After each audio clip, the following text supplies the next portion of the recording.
I am राखी सिंह। इस study with राखी सिंह में आपका स्वागत है। जैसा कि हम पढ़ रहे थे संधि के बारे में, संधि में हमने स्वर संधि पढ़ लिया था और साथ ही हमने व्यंजन संधि के काफी नियम पढ़ लिए थे, जैसे कि हमारा मां संबंधी नियम और भी हमारे काफी नियम थे, जैसे कि हमारे स्पर्श व्यंजन के नियम, ये सभी हमने पढ़ लिए थे। आज हम व्यंजन संधि के कुछ और नियम पढ़ने वाले हैं, जैसे कि हमारा नियम आता है ता और दा संबंधी नियम। ता और द संबंधी नियम।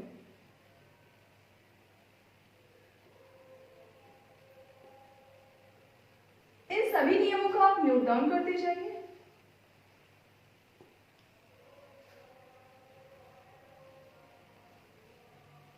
अब हम देखते हैं ता और द संबंधी नियम में क्या होता है, और जो भी स्टूडेंट आज न्यू ज्वाइन हुआ है डिस्क्रिप्शन में लिंक दी गई है, वहां से जाके स्वर संधि और व्यंजन संधि को पूरा डिटेल से पढ़ सकता है। अब देखते हैं ता और दा संबंधी नियम में क्या होता है और जब इनकी संधि होती है तो किस प्रकार से हमारा परिवर्तन होता है। ता और दा संबंधी नियम में आपके 2 से 3 नियम आते हैं, जैसे कि पहला नियम है यदि ता तथा द का मेल, ता या दा का मेल, इनके नीचे हलंत क्यों लगा हुआ है? क्योंकि यह व्यंजन संधि है, इसलिए ये आपके व्यंजन के रूप में आए हुए हैं। क्लियर है? ता और दा का मेल यदि च या छ से, या फिर हम कहें ज या झ से, या कहें ट या ठ से, इन सभी के नीचे हलंत लगा हुआ है, इसे आप ध्यान रखना है। या फिर ड या ढ से होता है, साथ ही में हम कहें कि यदि ल से होता है। क्लियर है? यदि हमारे त और द का मेल यदि च और छ से होता है तो हमारा परिवर्तन क्या आता है? त और द का मेल हमारा ज और झ से होता है तो परिवर्तन क्या आता है? और आपने देखा होगा कि च और छ को एक साथ में लिखा है, ज और झ को एक साथ में लिखा है, यानी कि जो भी परिवर्तन आएगा वह च में भी आएगा, उसी प्रकार का परिवर्तन आपका छ में आएगा। अब हम इसको पहले देखते हैं कि इसमें परिवर्तन क्या आता है। अब परिवर्तन पहले तो आप कमेंट सेक्शन में बताइए कि इसमें क्या परिवर्तन आता है। यदि अभी हमने परिवर्तन को नहीं समझा, पहले हम इसके उदाहरण देखते हैं, शायद हमें उदाहरण से ही समझ में आ जाए नियम कि इस उदाहरण में ये परिवर्तन हो रहा है, यानी कि हमारा नियम इस तरीके से बन रहा है। अब देखते हैं हम इसके उदाहरण, जैसे कि उत धन चारण। क्लियर है? उत धन चारण,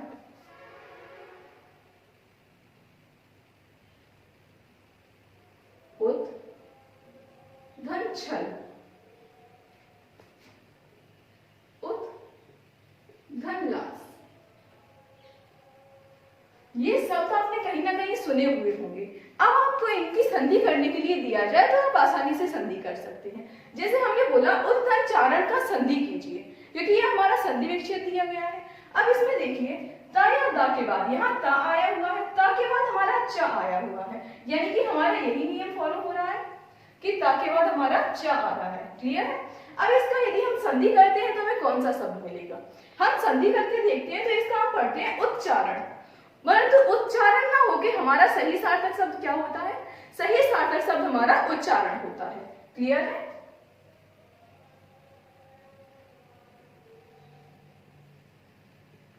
उच्चारण, यानी कि हमने इसका संधि कर दिया। अब इसकी जो हमने संधि की है उसमें परिवर्तन क्या हुआ है?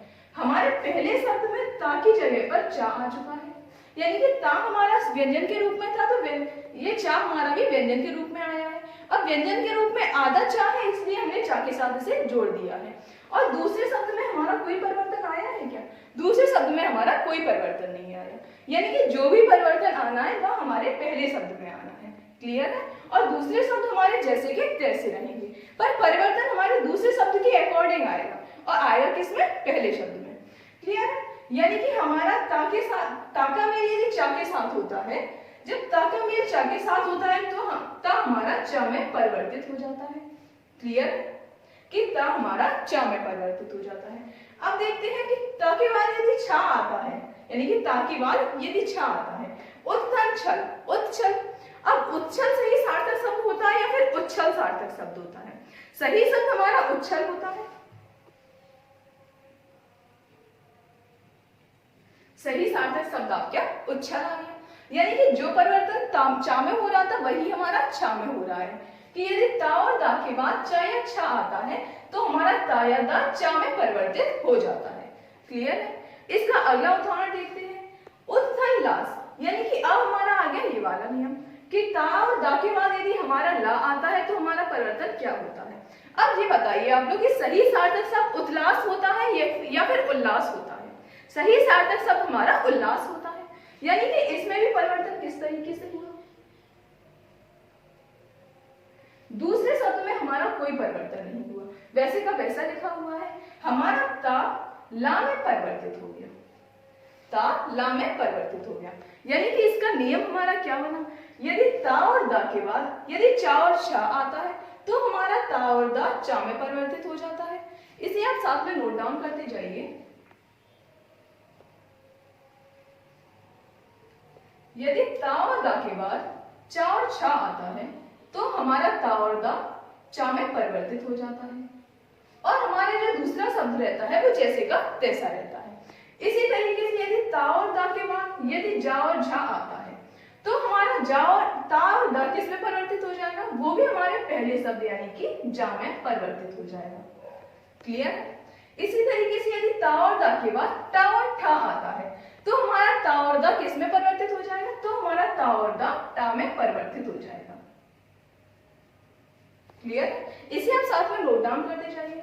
यदि ता और दा के बाद हमारा डा और ढा आता है तो वही नियम के पहले वाले शब्द में उसका परिवर्तन हो जाता है, तो हमारा ता और दा किस में परिवर्तित हो जाएगा, हमारा ता और दा डा में परिवर्तित हो जाएगा। यदि ता और दा के बाद हमारा ला आता है तो ता और दा किस में परिवर्तित हो जाता है, वो हमारा ला में ही परिवर्तित हो जाता है। क्लियर है? इस तरीके से हमने देखा कि हमें जो दो शब्द दिए गए थे, चा और छा, जा और झा, टा और ठा, डा और ढा और ला, इनमें सभी परिवर्तन हमारे पहले नियम में हो रहे हैं, यानी कि पहले जो शब्द दिए गए हैं उनके अकॉर्डिंग हमारा ता और दा परिवर्तित हो रहा है। क्लियर? इस सभी को आप नोट डाउन कर लीजिए। अब हम इसके बाद देखते हैं ता और दा का दूसरा नियम, यानी कि ता और दा के साथ यदि सा का मेल होता है तो हमारा परिवर्तन किस तरीके से होता है। इसे आप साथ में नोट डाउन करते जाइए। दूसरा नियम है ता और दा के बाद ता या दा के बाद यदि हमारा स आता है, ता या दा के बाद यदि हमारा स आता है तो हमारा परिवर्तन किस तरीके से होता है, यानी कि जो संधि बनती है उसमें हमारा शब्द किस तरीके से परिवर्तित होता है। अब इसके बाद आप बताइए कि ता और दा के बाद यदि सा आएगा तो इसमें परिवर्तन किस तरीके से होगा।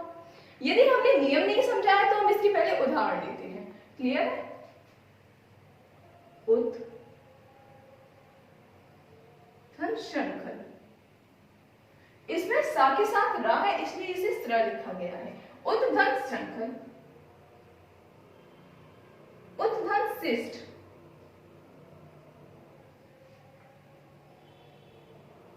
उद्धन श्वास। ये हमने इसके 3 नियम लिख लिए। देखिए ता और दा के बाद हमारा श आया है, इधर भी ता के बाद हमारा श आया है, इधर भी हमारा स आया है।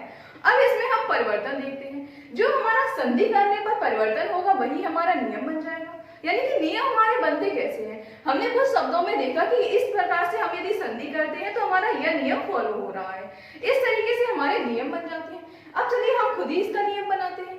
यदि हमारा ता और ता के बाद श आया है, यानी कि यदि हम इस शब्द को संधि करते हैं तो यह शब्द हमारा किस तरीके से परिवर्तित होता है। अब आप इस शब्द को पढ़िए, उत्शृंखल। उत्शृंखल सही सार्थक शब्द होता है या फिर उत्शृंखल होता है, यानी कि आधा चा और शा होता है। उत्शृंखल सही सार्थक शब्द होता है। उच्च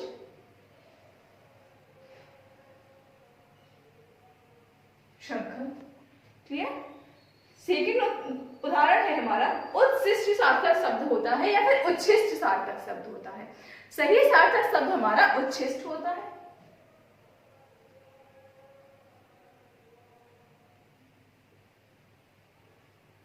सही सार्थक शब्द हमारा उच्छिष्ट होता है, यानी कि इसमें हम नियम देखते हैं कि इस नियम में हमारे पहले शब्द में भी परिवर्तन हुआ और जो हमारा स था, यानी कि कहीं ना कहीं हमारे दूसरे शब्द में भी हमारा परिवर्तन हुआ है।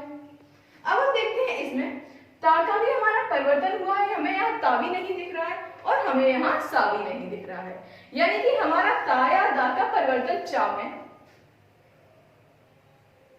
ता या दा हमारा चा में और सा हमारा छा में परिवर्तित हो जाता है। सा हमारा छा में परिवर्तित हो जाता है। क्लियर है? यदि ता या दा के बाद सा आता है तो ता या दा हमारा चा में और सा हमारा छा में परिवर्तित हो जाता है। अब आप इस नियम को देखिए, उत्तन श्रृंखल यानी कि ता हमारा चा में और शा हमारा छा में परिवर्तित हो गया, और जो ये री लगा हुआ था, रे ऋषि का जो ये री लगा हुआ था वह हमारा रे छा के नीचे आ चुका है। क्लियर है?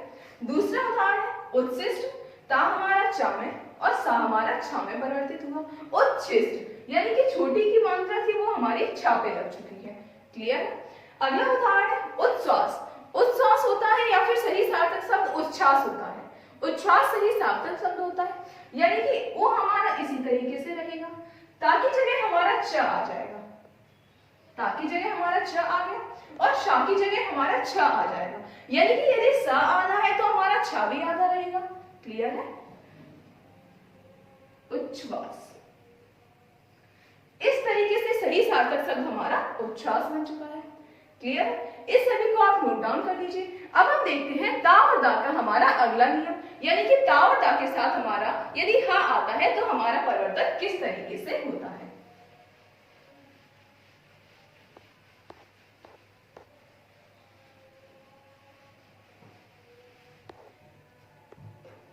अब आता है अगला नियम, ता या दा के बाद यदि हमारा हा आता है तो इसमें हमारा परिवर्तन किस तरीके से होगा।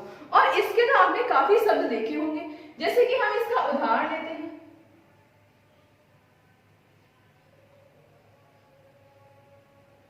उद्गंधार, एक मिनट, उद्गंधार,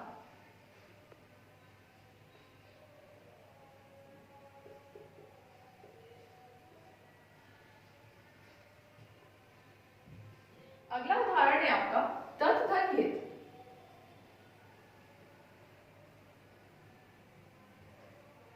अब इन सभी का यदि आपको संधि करने को दिया जाए तो आप सही सार्थक शब्द क्या लिखेंगे? उद्गंधार यानी कि उद्धार। अब सही सार्थक शब्द हमारा उद्धार होता है या फिर उद्धार होता है? सही सार्थक शब्द हमारा उद्धार होता है, यानी कि हमने इसका सही सार्थक शब्द उद्धार लिख लिया। क्लियर? अगला है पद्धति। पद्धति होता है या फिर पद्धति होता है? सही सार्थक शब्द हमारा पद्धति होता है। क्लियर?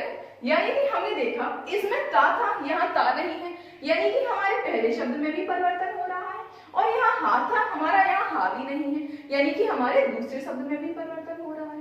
यानी कि यदि हम देखेंगे तो ता या दा के बाद यदि हा आता है तो ता या दा हमारा दा में, ता या दा हमारा दा में, और हा हमारा धा में परिवर्तित हो जाता है।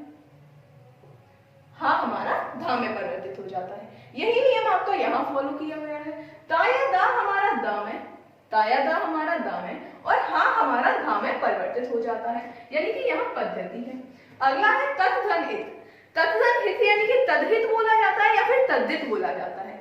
सही सार्थक शब्द आपका तद्धित होता है, यानी कि इधर यदि हम संधि करेंगे तो सही सार्थक शब्द तद्धित हो जाएगा। क्लियर? इस तरीके से हमने देखा यदि ता है या फिर दा है वो हमारा दा में और हा हमारा धा में परिवर्तित हो गया। इस तरीके से हमने आज ता संबंधी नियम और दा संबंधी नियम को अच्छे से समझ लिया है। और जो भी स्टूडेंट आज न्यू ज्वाइन हुआ है डिस्क्रिप्शन में लिंक दी गई है, वहां से जाके वह सभी संधि को आराम से डिटेल से पढ़ सकता है, और साथ ही में उसके ऑब्जेक्टिव क्वेश्चंस भी लगा सकता है। और साथ ही में यदि ता और दा संबंधी नियम में कोई भी डाउट है तो आप कमेंट सेक्शन में पूछ सकते हैं। इस तरीके से आज की क्लास यही समाप्त होती है। यदि वीडियो अच्छा लगा हो तो वीडियो को लाइक और चैनल को सब्सक्राइब करना मत भूलें। Thanks for watching.